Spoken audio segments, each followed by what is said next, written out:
To our amazing viewers at Cheating Tales Lab, we'd love to hear, which part of the world are you joining us from? Let us know. Now, let's dive into today's story. Chapter 1. The Setup. Emmanuel Dickinson had always prided himself on reading people. 20 years in military intelligence had taught him to spot deception from a mile away, to analyze micro-expressions, and to trust his instincts above all else. But lying in his hospital bed, recovering from what the doctors called a minor cardiac episode, he realized he'd been blind to the most important deception of all. The heart attack hadn't been random. Emmanuel was 42, in excellent physical condition despite his sedentary work as a private security consultant. He'd maintained his fitness religiously since leaving the service, knowing that his past had made him enemies. What he hadn't expected was for the enemy to be sleeping in his bed. The tests showed trace amounts of a beta blocker that shouldn't be there, Dr. Albert Lindsay had whispered during his private consultation. Someone's been dosing you, Mr. Dickinson. Slowly, methodically. Probably in your coffee or food over several months. Emmanuel's jaw tightened as the pieces fell into place. The fatigue he'd attributed to work stress. The occasional dizziness Sherry had dismissed as aging. The way she'd insisted on making his morning coffee every day for the past 6 months, claiming it was her way of showing love. Sherry Dickinson, his wife of 8 years, was trying to kill him. But why now? Why after all this time? Emmanuel had met Sherry when she was a struggling single mother, working double shifts at a diner to support her 5-year-old daughter from a previous relationship. He'd fallen for her resilience, her determination, and yes, he'd fallen for little Molly too. The girl had never known her biological father, and Emmanuel had legally adopted her when he and Sherry married. Now, as Emmanuel stared at the hospital ceiling, listening to the steady beep of monitors, he began to construct the timeline. 6 months ago, Sherry had started the coffee routine. 6 months ago, she'd also joined a new gym, started working out with a personal trainer. She'd been coming home later, claiming longer sessions. Her phone had developed a password she'd never shared. The door opened, and Emmanuel quickly closed his eyes, feigning sleep. Through barely open lids, he watched Sherry enter with a man he recognized from the gym's website, Gregory Sheldon, personal trainer and, apparently, his wife's lover. "How much longer do we have to keep this up?" Gregory whispered, his hand finding Sherry's waist. "Not much longer," Sherry replied, her voice cold. The doctor said his heart is weakened. "Another month of the medication in his system, maybe 2, and it'll look completely natural." Especially with his military background, everyone expects veterans to have health problems. Emmanuel's blood ran cold, but he kept his breathing steady, his expression unchanged. These weren't the words of a woman who'd accidentally poisoned her husband. This was premeditated murder. "What about the kid?" Gregory asked. "Molly's not his biological daughter. Once he's gone, I'll contest the adoption. She'll go to her real father or into the system. Either way, she won't be my problem anymore." Emmanuel had heard enough. As their voices faded down the hallway, he opened his eyes and stared at the ceiling with new clarity. Sherry didn't just want him dead. She wanted to destroy everything he'd built, everything he'd loved, including Molly, the little girl he'd raised as his own daughter. But Emmanuel Dickinson wasn't the type of man to go quietly into the night. He was the type of man who'd spent 2 decades learning exactly how to destroy his enemies completely and utterly. And now, Sherry and Gregory had just declared themselves his enemies. Reaching for his phone, Emmanuel began making calls. His first was to his old teammate from military intelligence, Isaac Spence, who now ran a private investigation firm. His second was to Javier Walsh, a man who specialized in electronic surveillance and digital forensics. His third was to Richard Harding, Sherry's own father. It was time to remind everyone exactly who Emmanuel Dickinson really was. Chapter 2. The Invitation. "Richard, it's Emmanuel," he said when his father-in-law answered. "I need to ask you and Laverne a favor." Richard Harding had been a career police officer before retirement, and Emmanuel had always respected the older man's no-nonsense approach to life.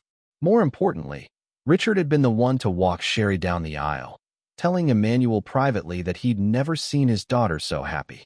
"Of course, son. What do you need?" "The doctors want to keep me here for observation a few more days, and Sherry's been so stressed. I was thinking maybe you and Laverne could take her and Molly camping up at Pine Lake. Give her a chance to relax, get some fresh air." There was a pause. "That's thoughtful of you, Emmanuel." But are you sure you'll be okay alone? I'll be fine. The nurses here take good care of me. Besides, I think Molly would love it. She's been asking about camping for months.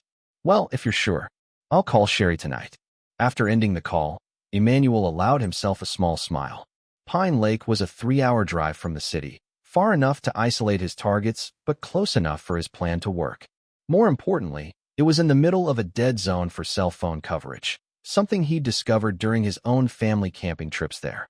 Isaac arrived that evening, looking like any other hospital visitor carrying flowers and balloons. But hidden in the bouquet was a state-of-the-art recording device, and in the balloon strings were microcameras. You always did like the complicated plans, Isaac said, settling into the visitor's chair. Wouldn't it be easier to just expose them and walk away? Walking away isn't in my nature, Emmanuel replied, his voice hard. Sherry made this personal the moment she decided to poison me. She made it unforgivable when she talked about abandoning Molly. Isaac nodded. He'd known Emmanuel long enough to recognize that tone. In Afghanistan, that tone had meant enemy combatants were about to have a very bad day. What do you need me to do? I need complete surveillance on the camping trip. I need to know every word they say, every move they make. And I need you to be ready to move when I give the signal. Over the next 2 days, Emmanuel played the part of the recovering patient perfectly. He was weak but grateful when Sherry visited, affectionate but understanding when she explained she'd be taking Molly camping with her parents. I think it's a wonderful idea, he told her, squeezing her hand. You've been working so hard taking care of me. You deserve a break. Sherry's smile was perfect, loving, concerned, devoted. If Emmanuel hadn't heard her conversation with Gregory, he might have believed it himself. Are you sure you'll be okay without us? She asked. I'll miss you terribly, but I'll be fine. Just promise me you'll take lots of pictures of Molly. You know how she loves the outdoors. That Friday evening, as Emmanuel watched them drive away in the family SUV, Sherry, Molly, and Richard and Laverne Harding, he activated the first phase of his plan. Javier's surveillance equipment was already in place at Pine Lake, disguised as part of the natural environment. Every conversation, every movement would be recorded. But Emmanuel wasn't content to simply watch. He had something much more elaborate in mind. At sunset on Saturday, his phone rang. It was a number he didn't recognize, but he knew who it would be. Dad, help. Molly's voice was choked with tears. They refused to bring me home. I'm all alone. Emmanuel's heart clenched at the genuine fear in his daughter's voice, but he kept his own voice calm and soothing. What do you mean, sweetheart? Where are Grandma and Grandpa? They left with Mom. She said I was being a baby for wanting to come home. They just left me here at the campsite. Emmanuel had expected Sherry to show her true colors eventually, but this was even worse than he'd imagined. To abandon a 7-year-old child in the wilderness. Listen to me, Molly. I need you to stay exactly where you are, okay? Don't leave the campsite. Daddy's going to handle this. After comforting Molly and ensuring she was safely in the locked SUV with snacks and water, Emmanuel called Sherry immediately. She answered on the first ring, and he could hear Gregory's voice in the background. Emmanuel? What's wrong? Sherry, Molly just called me crying. She says you left her alone at the campsite. What the hell is going on? Sherry laughed, actually laughed. The sound was cold and cruel, nothing like the woman he'd thought he'd married. She's a mistake that I should have gotten rid of 7 years ago, Sherry said, her voice carrying clearly through the phone. Maybe some time alone will teach her to stop being such a clingy little brat. Emmanuel closed his eyes, his free hand clenching into a fist. Every word was being recorded, both by his equipment and by Isaac's team. But more than that, Richard and Laverne were hearing their daughter reveal herself as a monster. You left a 7-year-old child alone in the wilderness, Emmanuel said slowly, dangerously. She's not my responsibility anymore, Sherry replied. And soon, she won't be yours either. The line went dead. Emmanuel sat in his hospital bed, staring at the phone. Tomorrow morning, everything would change. By the time Sherry realized what was happening, it would be far too late. He placed one final call of the night. Isaac, it's time. Execute Phase 2. Chapter 3. The Discovery. The call came at dawn, just as Emmanuel had arranged. His phone buzzed, showing the number for the county sheriff's office. Mr. Dickinson? This is Sheriff Wallace Pennington. I'm afraid I have some difficult news to share with you. Emmanuel sat up in his hospital bed, his voice carefully modulated to show concern but not panic. What's happened? We found a body in the woods near Pine Lake. The identification suggests, Mr. Dickinson, I'm very sorry, but it appears to be your wife, Sherry. Emmanuel allowed the silence to stretch, the way a man in shock might. That can't be right. She's camping with my daughter and her parents. Sir, I understand this is difficult. We're going to need you to come down and make a formal identification when you're released from the hospital. We've also located your daughter. She's safe and unharmed. We're bringing her back to town now. After ending the call, Emmanuel allowed himself a moment of satisfaction. The body, of course, wasn't Sherry. It was a Jane Doe from the county morgue, a victim of a car accident from 3 months ago whose body had never been claimed. Isaac's contacts in law enforcement had been very helpful in arranging the discovery, but Sherry didn't know that. Right now, according to Isaac's surveillance, she was hiding in a motel room with Gregory, watching the local news report about the tragic discovery at Pine Lake. The news anchors were speculating about a possible hiking accident, showing file photos of Sherry that Emmanuel had helpfully provided to the media. What Sherry was seeing was her own death being reported on television. And more importantly, she was seeing the massive life insurance payout that would be coming to her grieving widower, money she'd never be able to claim while dead. Emmanuel's phone buzzed with a text from an unknown number. What the hell is going on? They're saying I'm dead. He didn't respond. Instead, he called his lawyer, Chad Davidson, who'd been briefed on the situation. Chad, I need you to begin the process for collecting on Sherry's life insurance policy. The police have confirmed her death. Of course, Emmanuel. I'm very sorry for your loss. The policy is for $2 million, correct? That's right. And I want to make sure Molly is taken care of. Can you begin the paperwork for me to claim full custody? With Sherry gone, there shouldn't be any issues. His phone buzzed again. Emmanuel, please call me. Something terrible has happened. I need your help. Then another. This is insane. I'm not dead. Call me back. Emmanuel smiled coldly and powered off his phone. The beauty of his plan was its simplicity. Sherry was now legally dead, which meant she couldn't access their bank accounts, couldn't use her credit cards, couldn't do anything that would leave a digital trail without exposing herself as a fraud. She and Gregory were trapped with whatever cash they had on hand. But more than that, if Sherry ever tried to prove she was alive, she'd have to explain why she'd faked her own death. The recording of her abandoning Molly and calling her a mistake would surface. Her affair with Gregory would be exposed. The slow poisoning of her husband would be investigated. She had two choices: remain dead and live as a fugitive with nothing, or expose herself and face charges for attempted murder, child abandonment, and insurance fraud. Dr. Lindsay entered the room, shaking his head sympathetically. Mr. Dickinson, I heard about your wife. I'm so sorry. Thank you, doctor. I just want to get out of here and take care of my daughter. Of course. Your blood work shows the toxins are clearing your system nicely. We can discharge you this afternoon. As Emmanuel signed the discharge papers, his phone, now powered back on, showed 17 missed calls and 32 text messages, all from unknown numbers. The messages grew increasingly desperate. Please, you have to help me. I can't access anything. The police think I'm dead. They won't listen to me. Emmanuel, I know we had problems, but you have to help me. I'm your wife. Gregory says this is all your fault somehow. What did you do? The final message, sent just minutes ago, showed the first crack in Sherry's composure. I know what you're doing. This won't work. I'll expose everything. Emmanuel deleted all the messages without reading them completely. Sherry could threaten all she wanted. She'd made one critical mistake. She'd underestimated exactly who she was dealing with. As he walked out of the hospital, Emmanuel saw Isaac waiting by a black sedan. In the back seat, he could see Molly's small form, and his heart clenched. Whatever else happened, he would make sure his daughter never felt abandoned again. How is she? He asked, sliding into the passenger seat. Scared, confused, but physically fine. She keeps asking about her mom. Emmanuel turned to look at Molly, who threw herself into his arms the moment she saw him. Daddy, I was so scared. Mommy left me all alone, and then the police came and said terrible things. I know, sweetheart, but you're safe now, and you'll never be alone again. I promise. As Isaac drove them home, Emmanuel's phone buzzed one final time. The message was from Gregory's number. We know where you live. We know where Molly goes to school. Stop this now, or we'll make you pay. Emmanuel showed the message to Isaac, who whistled low. They just made a big mistake, Isaac said. Yes, Emmanuel agreed, his voice deadly calm. They did.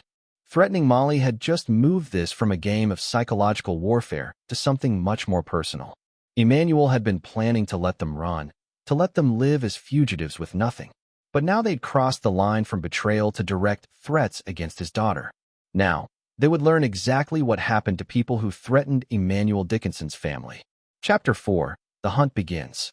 Emmanuel's house felt different when he returned with Molly. The place that had once been a home now felt like a crime scene, filled with evidence of Sherry's deception. Every coffee cup in the kitchen was a potential murder weapon. Every photograph on the mantel was a lie. But Molly needed normalcy, needed to feel safe. So Emmanuel focused on being the father she needed while Isaac and his team swept the house for any surveillance equipment Sherry and Gregory might have planted. "Daddy, why did Mommy leave me?" Molly asked as he tucked her into bed that first night. Emmanuel chose his words carefully. "Sometimes grown-ups make very bad choices, sweetheart. But no matter what happens, you need to know that I will never, ever leave you. Promise. I promise. You're my daughter, and nothing will ever change that." After Molly fell asleep, Emmanuel joined Isaac in his home office, where multiple screens showed surveillance footage from Pine Lake and tracking data from various sources. "We've got them," Isaac said, pointing to a grainy image from a gas station security camera.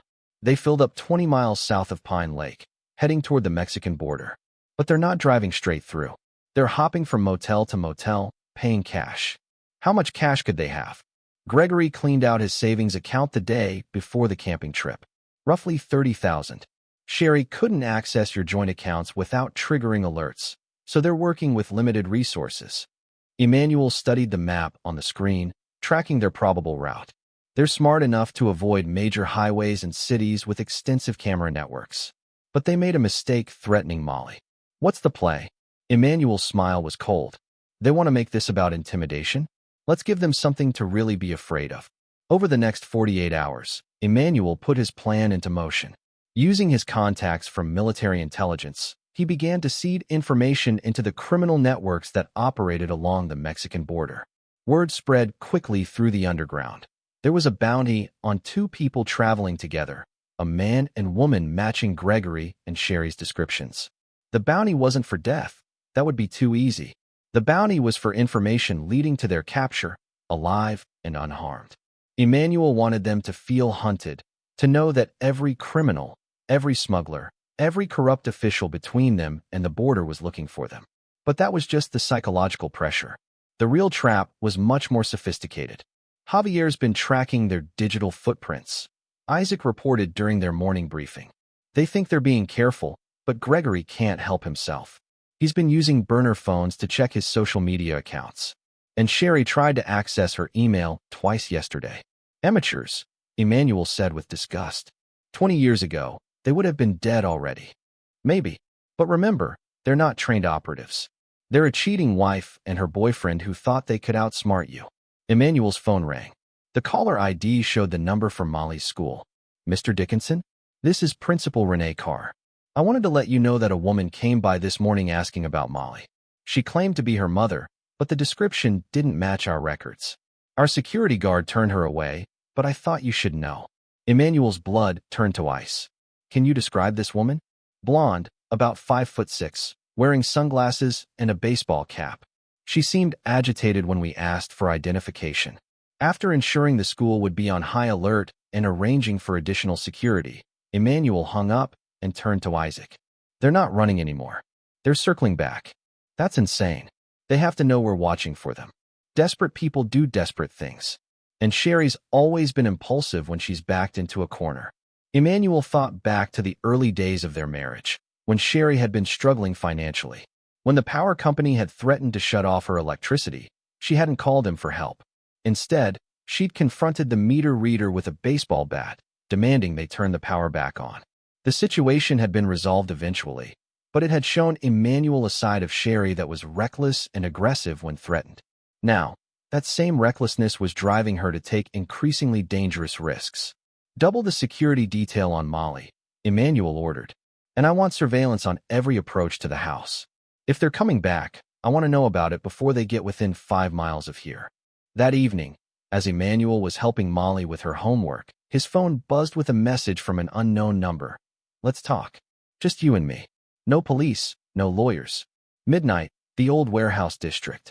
Come alone. Isaac looked up from his laptop. It's obviously a trap.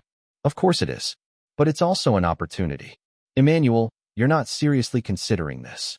They've made this personal by threatening Molly. I want to look them in the eye when I destroy them. But Emmanuel had no intention of walking into their trap unprepared.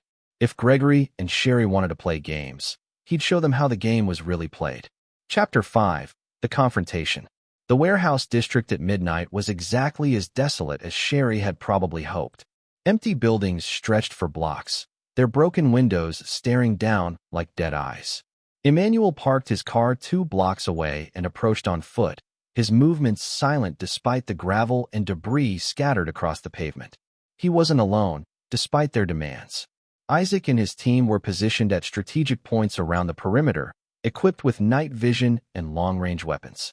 But more importantly, Emmanuel was wearing a Kevlar vest under his jacket and carrying enough firepower to handle whatever Gregory and Sherry had planned. The specified warehouse was a relic from the city's industrial past, 3 stories of rusted steel and crumbling concrete. Emmanuel could see light flickering through the windows on the 2nd floor, probably a camping lantern or flashlights. He entered through the main door, which hung open on broken hinges. The ground floor was empty except for old machinery and the occasional pile of homeless bedding. A metal staircase led up to the 2nd floor, and Emmanuel could hear voices echoing down. You sure he'll come alone? That was Gregory's voice, tense and worried. He'll come. Emmanuel always thinks he's the smartest person in the room. His arrogance will be his downfall. Emmanuel smiled grimly. After 8 years of marriage, Sherry still didn't understand who she'd married. He climbed the stairs slowly, deliberately making noise so they'd know he was coming. When he reached the 2nd floor, he found them waiting in what had once been an office space. Gregory stood near the windows, nervously gripping a pistol that looked far too large for his inexperienced hands. Sherry sat on a rusted desk, projecting confidence she clearly didn't feel. Hello, darling, Sherry said, her voice dripping with false sweetness. You're looking well for a dead man. Not as good as you're looking for a dead woman, Emmanuel replied, stepping fully into the room but keeping his distance. How's the afterlife treating you? You think you're so clever, Gregory snarled, waving the gun. But we figured out your little game. You faked Sherry's death somehow, made everyone think she was dead. Did I? That's quite an accusation. Sherry slid off the desk, moving closer. The insurance company won't pay out on a fraud claim. When they investigate and find out I'm alive, you'll be the one facing charges. Interesting theory. There's just one problem with it. What's that? Gregory demanded. Emmanuel's smile was predatory. You're both assuming I want the insurance money.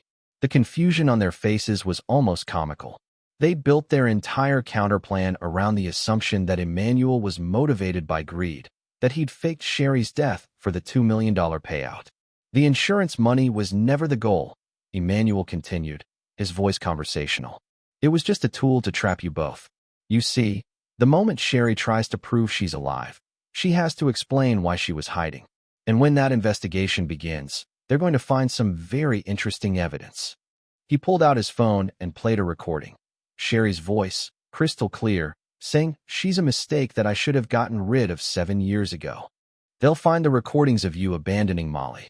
They'll find the medical evidence of you slowly poisoning me for months. They'll find Gregory's fingerprints all over our house, evidence of your affair. Sherry's face had gone pale. You can't prove any of that. Can't I? Gregory, did you know that every time you visited my house, you walked past 3 different security cameras? Did you know that the coffee maker you sabotaged still has your fingerprints on the interior mechanism? Gregory's hand was shaking now, the gun wavering dangerously. You're lying. Am I? Tell me, Gregory, what did you use to doctor my coffee? Beta blockers, right? Probably stolen from the pharmacy where your ex-girlfriend works.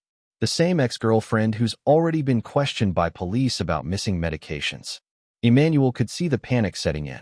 They'd thought they were so careful, so clever. But they were amateurs playing against a professional. Here's what's going to happen, Emmanuel said, his voice dropping to a deadly whisper. You're both going to disappear. Permanently. Sherry is officially dead, and she's going to stay that way. Gregory is going to become a missing person. Tragic. Really, a personal trainer who went hiking and was never seen again. You can't make us disappear, Sherry said, but her voice lacked conviction. Can't I? Sherry, you don't legally exist anymore. You have no identification, no access to money, no way to prove who you are without exposing your crimes. And Gregory, well, Gregory made the mistake of threatening my daughter. In one fluid motion, Emmanuel drew his concealed weapon and put 2 rounds center mass into Gregory's chest. The man dropped instantly, his own gun clattering across the floor. Sherry screamed, but Emmanuel's attention was already focused on her. Now it's just you and me, darling. The way it should have been from the beginning. Chapter 6. The Truth Unveiled. Sherry pressed herself against the warehouse wall, staring at Gregory's body in horror. You killed him. Yes, Emmanuel said simply, holstering his weapon. And unless you start telling me the truth, all of it, you'll join him. What truth? I don't know what you mean. Emmanuel sighed and pulled out his phone, showing her a photograph. It was a military service record, but not his own. Staff Sergeant Gregory Sheldon, discharged from the Army 3 years ago for theft and assault. 2 tours in Afghanistan, same time and place as me. Interesting coincidence, don't you think? Sherry's face crumpled. I don't understand. No, you don't. You never did. You thought you were seducing some random personal trainer, but Gregory sought you out specifically. He knew exactly who I was, and he knew exactly how much my life insurance policy was worth. Emmanuel began pacing, his voice taking on the tone of a teacher explaining a lesson to a particularly slow student. Gregory wasn't your lover, Sherry. He was using you. The whole affair, the plan to kill me, the slow poisoning, that was all his idea, wasn't it? He convinced you that you deserved better, that I was holding you back. That's not. But her voice trailed off as the realization hit her. Gregory Sheldon stole classified information during his service in Afghanistan. Information he tried to sell to enemy forces. I was part of the team that caught him, testified at his court-martial, and made sure he was dishonorably discharged. Emmanuel pulled up another photo on his phone, Gregory in military fatigues, standing with a group of soldiers. He's been planning this for 3 years, Sherry. He found out where I lived, researched my family, and identified you as the weakest link. A woman with a history of financial struggle, a woman who might be convinced to betray her husband for the promise of easy money. Sherry slumped against the wall, the full scope of her manipulation finally becoming clear. He said he loved me. He said whatever he needed to say to get you to do what he wanted. And you fell for it because you wanted to believe it was real. Emmanuel's voice softened slightly, not with forgiveness, but with something like pity. Did you really think it was a coincidence that a man like Gregory would be interested in a woman like you? A personal trainer who could have any woman he wanted, choosing a married mother in her 30s? The cruelty of his words hit their mark, and Sherry began to cry. But Emmanuel felt no sympathy. She tried to kill him, tried to abandon Molly, and chosen to trust a stranger over the man who'd loved her for 8 years. Here's what I think really happened, Emmanuel continued. Gregory approached you at the gym, started flirting, made you feel special. He probably complained about his own money problems, mentioned how unfair it was that some people had so much while others struggled. Then he started asking innocent questions about me, about our finances, about our life insurance. Sherry's sobs confirmed his theory. And when you were completely hooked, when you thought you were in love, he suggested that life would be so much easier if I wasn't around. Maybe he even made it sound noble, like you'd be saving me from a life of stress and health problems. He said you were already sick, that the heart attack was natural, and we were just helping it along. Except I never had a heart attack, Sherry. That was the beta blockers Gregory gave you to put in my coffee. He was slowly poisoning me, using you as the delivery method. Emmanuel knelt down beside Gregory's body and went through his pockets, finding a cell phone and wallet. Inside the wallet was a photograph that made Sherry gasp. It was a picture of Molly leaving school. He was planning to kill Molly too, Emmanuel said quietly. Probably make it look like an accident. Can't have any loose ends when you're stealing $2 million. Sherry's crying turned to hyperventilation. No. He wouldn't hurt Molly. He promised she'd be safe. Gregory Sheldon was a traitor and a killer, Sherry. He would have done whatever was necessary to cover his tracks, including murdering the little girl you claim to love. Emmanuel stood up, looking down at his wife with cold contempt. You didn't just betray me, Sherry. You betrayed Molly. You called her a mistake, abandoned her in the wilderness, and helped a man who was planning to kill her. I didn't know, Sherry screamed. I thought he loved me. I thought we were going to be together. And that makes it worse, not better. You were willing to murder your husband and abandon your daughter for a man you'd known for 6 months. Emmanuel pulled out zip ties from his jacket pocket. Turn around. What are you doing? You're coming with me. There are some people who want to talk to you about Gregory Sheldon and his other activities. People who don't care whether you live or die, but who need to know everything he told you. As he secured her hands behind her back, Sherry asked one final, desperate question. What about Molly? What happens to her? Emmanuel's answer was cold and final. Molly gets to grow up with a father who would die before letting anyone hurt her. You? You get to live with the knowledge that you threw away the only family who ever truly loved you. Chapter 7. The Judgment. The safe house Isaac had arranged was sterile and anonymous, the kind of place where difficult conversations happened far from prying eyes. Sherry sat in a metal chair, still zip-tied, facing a table where 3 men in dark suits reviewed documents and photographs. Emmanuel stood against the wall, watching as his former colleagues from military intelligence dissected Gregory Sheldon's life and activities. The dead man had been far more dangerous than even Emmanuel had initially realized. Sheldon wasn't just selling information, said Agent Saul Livingston, the lead investigator. He was part of a network that specialized in targeting military families. They'd identify veterans with substantial life insurance policies, then systematically infiltrate their lives. Sherry looked up sharply. There were others? For other families over the past 3 years, Agent Livingston continued. 2 successful murders made to look like suicide, 1 failed attempt that resulted in the target's suspicious death during a home invasion, and 1 where the wife figured out what was happening and went to the police. Emmanuel felt a cold satisfaction. He'd been right to trust his instincts about Gregory, but learning the full scope of the man's crimes made his death feel even more justified. Your husband, Agent Livingston said to Sherry, was target number 5. Except this time, they picked the wrong mark. Agent Jorge Hunter leaned forward. We need to know everything Sheldon told you about his associates, his methods, his future plans. Names, locations, anything you can remember. I don't know anything about other people, Sherry said desperately. Gregory said it was just us, just our plan. Think harder, Agent Livingston suggested. Phone calls he took in private. Meetings he mentioned. People he talked about. For the next 4 hours, the agents methodically extracted every detail of Sherry's relationship with Gregory. Emmanuel learned things about his own wife that disgusted him. How eagerly she'd embraced the idea of his death. How excited she'd been about the insurance money. How willingly she participated in each stage of the plan. But he also learned something else. Sherry truly had been nothing more than a useful idiot. Gregory had compartmentalized his operations so thoroughly that she knew nothing about his other victims or his broader network. There was one thing, Sherry said finally, her voice hoarse from hours of questioning. About 3 weeks ago, Gregory got a call from someone. He said it was his business partner and that they were discussing expanding operations. He mentioned something about a list of names. Agent Hunter exchanged glances with his colleagues. What kind of list? I don't know. But Gregory seemed excited about it. He said they'd identified at least 12 prime targets and that this could make them rich. Emmanuel pushed off from the wall. 12 more families. 12 more wives to be manipulated. 12 more children to be orphaned. We'll track down this network, Agent Livingston assured him. Gregory's death actually helps us. His associates will surface when they try to figure out what happened to him.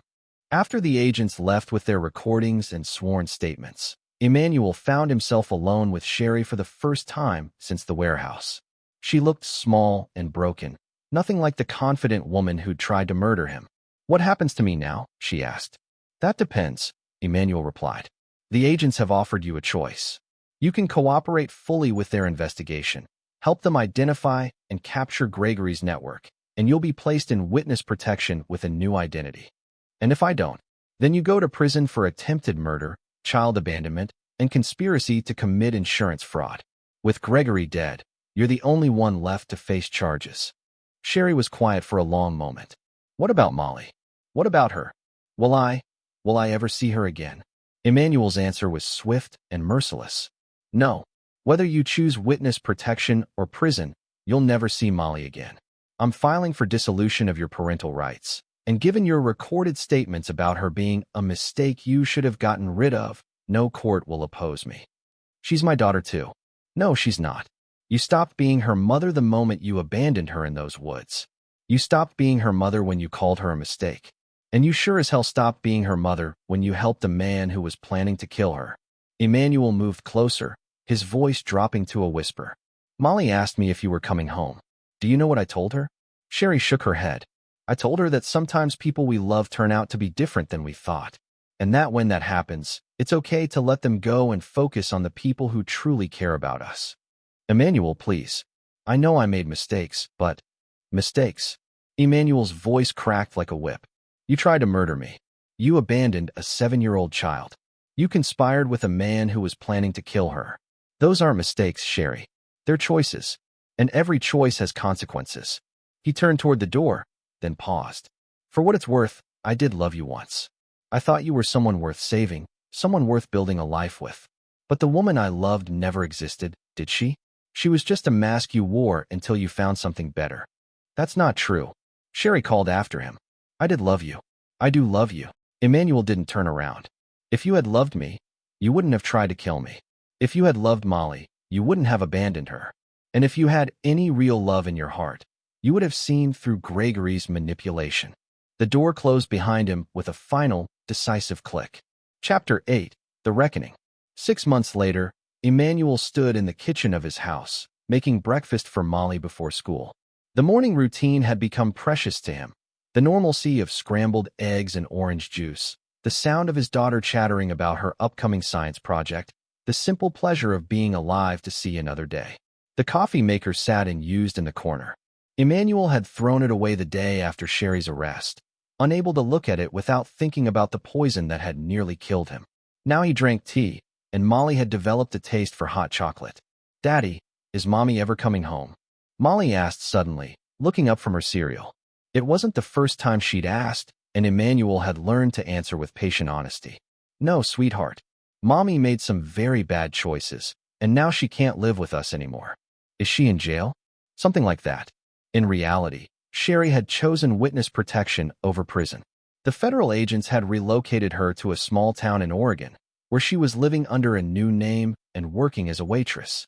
According to their reports, she was cooperating fully with the investigation into Gregory's network, helping them identify and arrest 3 other conspirators. But for Emmanuel and Molly, she was simply gone. The divorce had been finalized, Sherry's parental rights had been terminated, and legally, Molly was now Emmanuel's daughter alone. I'm glad she's not coming back, Molly said quietly. She was mean to me at the camping trip. Emmanuel's heart clenched, but he kept his voice steady. Some people aren't good at being parents, sweetie. But you don't have to worry about that anymore. It's just you and me now. Promise. I promise. After dropping Molly at school, Emmanuel drove to his office. He'd officially retired from private security consulting. Using the life insurance payout, he'd never wanted to set up a trust fund for Molly's education and to invest in Isaac's private investigation firm. These days, Emmanuel specialized in a very particular type of case, helping other military families who suspected they were being targeted by predators like Gregory Sheldon. The network had been larger than anyone had initially realized, and breaking it up completely was going to take years. Isaac was waiting in the conference room with their latest case file. We've got another one, he said grimly. Air Force veteran in Phoenix, married 3 years to a woman he met at a gym. She's been encouraging him to increase his life insurance policy. Emmanuel opened the file, studying the photographs and background information. The pattern was always the same. A veteran with substantial assets, a new wife or girlfriend with financial problems, and a mysterious new friend who specialized in fitness and nutrition. How long have they been married? Emmanuel asked. 3 years. But get this, she had 2 previous husbands. Both died in accidents within 5 years of marriage. Emmanuel's blood ran cold. They weren't just dealing with opportunistic criminals anymore. They were looking at a serial killer. We need to move fast on this one, he said. If she's done this before. Already in motion. I'm flying to Phoenix tonight. But Emmanuel, there's something else you need to know. Isaac pulled out another photograph, and Emmanuel felt his world tilt. It was a surveillance photo of a woman entering a grocery store in Oregon. She was thinner than before, her hair was different, but there was no mistaking the face. Sherry violated her witness protection agreement, Isaac said. She's been trying to contact Molly through social media, using fake accounts. The marshals lost track of her 3 days ago. Emmanuel stared at the photograph, feeling a familiar cold rage building in his chest. She's coming back. That's what we think. The question is, what do we do about it? Emmanuel closed the file and stood up. Sherry had made her choice when she'd tried to kill him. She'd made it again when she'd abandoned Molly. And now she was making it a third time by violating the agreement that had kept her out of prison. We do what we should have done from the beginning, Emmanuel said quietly. We end this permanently. Isaac nodded. They both understood what that meant. Sherry Dickinson had died once already, officially and legally. Now it was time to make that death a reality. I'll make the arrangements, Isaac said. No, Emmanuel replied. This one's mine. Chapter 9, The Final Solution. Emmanuel found Sherry exactly where he'd expected, watching Molly's school from across the street, sitting in a stolen car with Oregon plates. She'd lost weight during her months in hiding, and her hair was now dark brown instead of blonde, but her obsessive focus on his daughter was unmistakable. He approached from behind, moving with the silent precision that 20 years of military training had ingrained in him. When he tapped on the passenger window, Sherry jumped so violently she nearly hit her head on the roof. Hello, darling, Emmanuel said, sliding into the passenger seat before she could react. You're looking well for a dead woman. Sherry's hand moved toward the door handle, but Emmanuel was faster. He grabbed her wrist, his grip just tight enough to remind her exactly how much stronger he was. Don't, he said quietly. We wouldn't want to cause a scene near Molly's school. I just wanted to see her, Sherry said, her voice barely a whisper. I haven't seen my daughter in 6 months. She's not your daughter anymore. Legally, biologically, or emotionally. You gave up that right when you tried to have her killed. I never. Gregory was planning to kill her, Sherry. You knew it, or you should have known it. Either way, you chose to help him rather than protect her. Emmanuel pulled out his phone and showed her a recent photo of Molly at her birthday party, surrounded by friends and smiling brighter than she had in months. Look at her, he commanded. Really look. When was the last time you saw her that happy when you were around? Sherry stared at the photo, and Emmanuel could see the moment when the truth finally hit her. Molly was better off without her. Had always been better off without her. The Witness Protection Program reported you missing 3 days ago, Emmanuel continued conversationally. Violation of federal protection agreements is a serious crime. But more importantly, you're now a security risk to an ongoing investigation. What does that mean? It means, darling, that you're officially expendable. Emmanuel pulled a small device from his pocket, a GPS tracker with a digital display. I've been following you for the past day. Did you know you stopped at 3 different ATMs trying to access accounts that don't exist anymore? You tried to use credit cards that were canceled months ago. You even went to our old house, apparently forgetting that I sold it after your death. Sherry's face was pale. I have nowhere else to go. No, you don't. And that's entirely your own fault. Emmanuel's phone buzzed with a text message. He glanced at it and smiled. Isaac's team just arrested the woman in Phoenix. Thanks to the information we gathered from Gregory's phone, we've now dismantled the entire network. 12 families are safe because we stopped Gregory Sheldon and his associates. I helped with that investigation, Sherry said desperately. I gave them everything I knew. Yes, you did. And in exchange, you were given a new life, a clean slate, and the chance to disappear forever. But you couldn't leave well enough alone, could you? Emmanuel leaned closer, his voice dropping to a deadly whisper. You just couldn't accept that Molly doesn't need you anymore. That she's happier without you. That everyone is better off with you gone. Please, Emmanuel. I know I made mistakes, but I'm still her mother. I love her. No, you don't. If you loved her, you would have stayed away. If you loved her, you would have let her heal from what you did to her. If you loved her, you wouldn't be here right now, putting her in danger just because you can't live with the consequences of your choices. Emmanuel pulled out a syringe filled with clear liquid. Do you know what this is? Sherry's eyes widened in terror. Emmanuel, please. It's insulin. Massive overdose. Will look like a diabetic emergency, if anyone bothers to investigate, which they won't. Sherry Dickinson is already dead, remember? This will just be a Jane Doe who died of natural causes. You can't do this. I'll scream. I'll fight. No, you won't. Because if you do, I'll make sure Molly learns the truth about what you really are. I'll play her the recordings of you calling her a mistake. I'll show her the evidence of how you tried to kill me. I'll make sure she knows that her mother was a monster who cared more about money than family. The threat hit its mark. Whatever else Sherry was, she did care about how Molly remembered her. I'll disappear, she said desperately. I'll go away and never come back. You'll never see me again. You already had that chance. You chose to waste it. Emmanuel grabbed her arm and injected the insulin before she could react. The needle went in smoothly, and he depressed the plunger in one quick motion. How long? Sherry asked, already feeling the effects begin. 15 minutes, maybe 20. Enough time for last words, if you have any. Sherry stared out the windshield at Molly's school, watching children play in the distant playground. Tell her I'm sorry. Tell her I loved her, even if I was bad at showing it. No, Emmanuel said firmly. I won't tell her anything. As far as Molly knows, you died 6 months ago. She's already grieved for you and moved on. She doesn't need to carry the burden of your regrets. As Sherry's breathing became labored and her consciousness began to fade, Emmanuel felt no satisfaction, no sense of victory. This wasn't justice. It was simply necessary. Like putting down a rabid animal or removing a cancerous tumor, some things had to be done for the greater good. When it was over, Emmanuel called Isaac. It's done, he said simply. Any problems? None. She'll be found in a few hours, if at all. Another overdose victim in a stolen car. Emmanuel got out of the car and walked away, never looking back. Sherry Dickinson was finally, truly dead. The woman who had tried to destroy his family, who had endangered his daughter, who had chosen greed and betrayal over love and loyalty, was gone forever. As he drove home to pick up Molly from school, Emmanuel felt something he hadn't experienced in months. Peace. The threat was over. The betrayal was answered. Justice was served. That evening, as he helped Molly with her homework and listened to her talk about her friends and her dreams for the future, Emmanuel allowed himself to smile. They were safe now. They were free. And anyone who threatened his family again would learn the same lesson Sherry and Gregory had learned.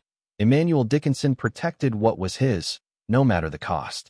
Some debts could only be paid in blood, and Emmanuel was always prepared to collect. This is where our story comes to an end. Share your thoughts in the comments section. Thanks for your time.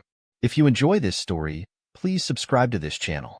Click on the video you see on the screen, and I will see you there.